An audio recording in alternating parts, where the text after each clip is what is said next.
Bem-vindos ao PH Leituras. Contos Fluminenses, da obra completa de Machado de Assis, volume 2, Rio de Janeiro, editora Nova Aguilar, 1994. Publicado originalmente pela editora Garnier, Rio de Janeiro, em 1870. Luís Soares. Capítulo 4.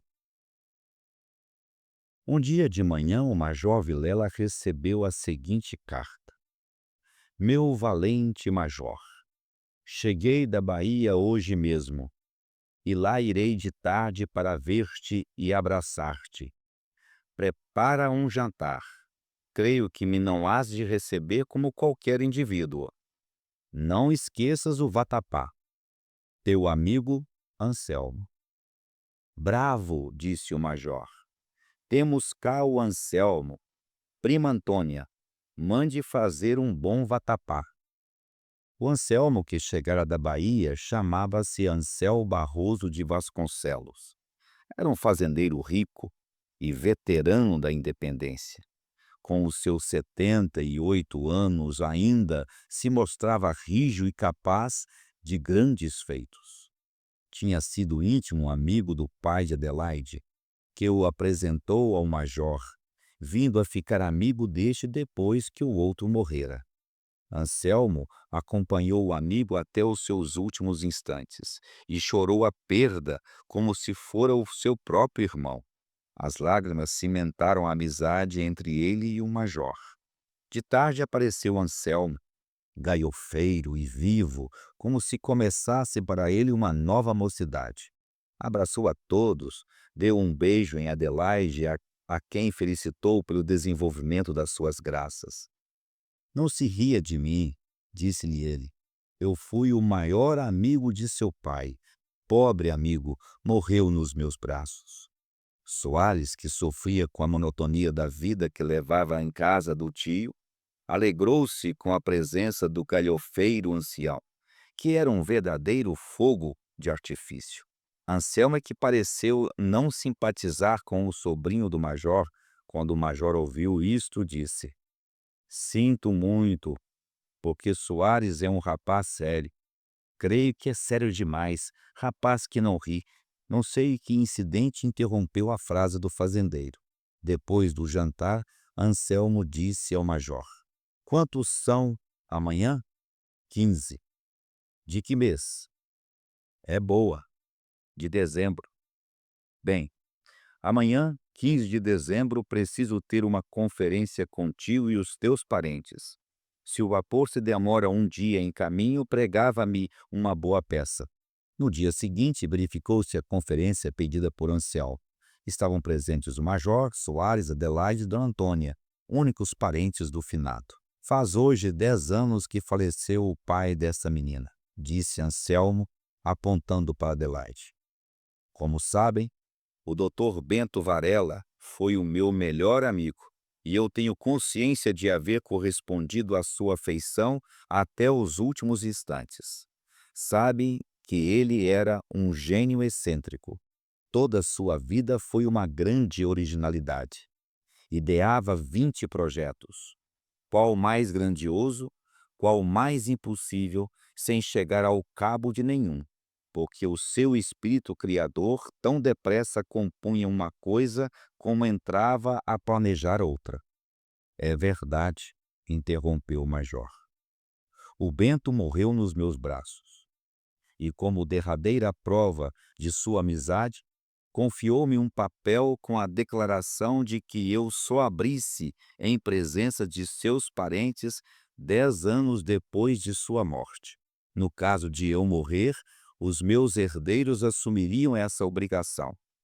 Em falta deles, o Major, a senhora Dona Adelaide, enfim, qualquer pessoa que por laço de sangue estivesse ligada a ele. Enfim, se ninguém houvesse na classe mencionada, ficava incumbido um tabelião. Tudo isso havia eu declarado em testamento, que vou reformar. O papel a que me refiro tenho aqui no bolso. Houve um movimento de curiosidade. Anselmo tirou do bolso uma carta fechada com lacre preto. "É este", disse ele. "Está intacto. Não conheço o texto, mas posso mais ou menos saber o que está dentro das circunstâncias que vou referir." Redobrou a atenção geral. "Antes de morrer", continuou Anselmo, "o meu querido amigo entregou-me uma parte de sua fortuna, quero dizer, a maior parte, porque a menina recebeu apenas 30 contos. Eu recebi dele 300 contos, que guardei até hoje intactos, e que devo restituir segundo as indicações desta carta." A um movimento de espanto em todos, seguiu-se um movimento de ansiedade. Qual seria a vontade misteriosa do pai de Adelaide? Dona Antônia lembrou-se que, em rapariga, fora namorada do defunto, e por um momento lisonjeou-se com a ideia de que o velho maníaco se houvesse lembrado dela às portas da morte. "Nisto reconheço eu o Mano Bento", disse o major, tomando uma pitada. Era um homem dos mistérios, das surpresas e das ideias extravagantes, seja dito sem agravo aos seus pecados, se é que os teve. Anselmo tinha aberto a carta. Todos prestaram ouvidos. O veterano leu o seguinte: "Meu bom e estimadíssimo Anselmo, quero que me prestes o último favor. Tens comigo a maior parte da minha fortuna, e eu diria a melhor se tivesse de aludir à minha querida filha Adelaide. Guarda estes 300 contos até daqui a 10 anos. E ao terminar o prazo, lê esta carta diante dos meus parentes. Se nessa época a minha filha Adelaide for viva e casada, entrega-lhe a fortuna. Se não estiver casada, entrega-lhe também, mas com uma condição: é que se case com o sobrinho Luís Soares, filho da minha irmã Luísa. Quero-lhe muito, e apesar de ser rico, desejo que entre na posse da fortuna da minha filha. No caso em que esta se recuse a esta condição, fica tu com a fortuna toda." Quando Anselmo acabou de ler a carta, seguiu-se um silêncio de surpresa geral, de que partilhava o próprio veterano, alheio até então ao conteúdo da carta. Soares tinha os olhos em Adelaide. Esta tinha-os no chão. Como o silêncio se prolongasse, Anselmo resolveu rompê-lo. "Ignorava, como todos", disse ele, "o que esta carta contém. Infelizmente chega ela a tempo de se realizar a última vontade do meu finado amigo." "Sem dúvida nenhuma", disse o major. Ouvindo isso, a moça levantou insensivelmente os olhos para o primo, e os dela encontraram-se com os dele. Os dele transbordavam de contentamento e ternura. A moça fitou-os durante alguns instantes. Um sorriso, já não zombeteiro, passou pelos lábios do rapaz. A moça sorriu com um tamanho desdém às zumbaias de um cortesão. Anselmo levantou-se. "Agora que estão cientes disto", disse ele aos dois primos, "espero que resolvam. E como o resultado não pode ser duvidoso, desde já os felicito. Entretanto, hão de dar-me licença, que tenho ir a outras partes." Com a saída de Anselmo, dispersara-se a reunião. Adelaide foi para o seu quarto com a velha parenta. O tio e o sobrinho ficaram na sala. "Luís", disse o primeiro, "és o homem mais feliz do mundo." "Parece-lhe, meu tio", disse o moço, procurando disfarçar a sua alegria. És. Tens uma moça que te ama loucamente. De repente, cai nas mãos uma fortuna inesperada. E essa fortuna só pode havê-la com a condição de se casar contigo. Até os mortos trabalham a teu favor.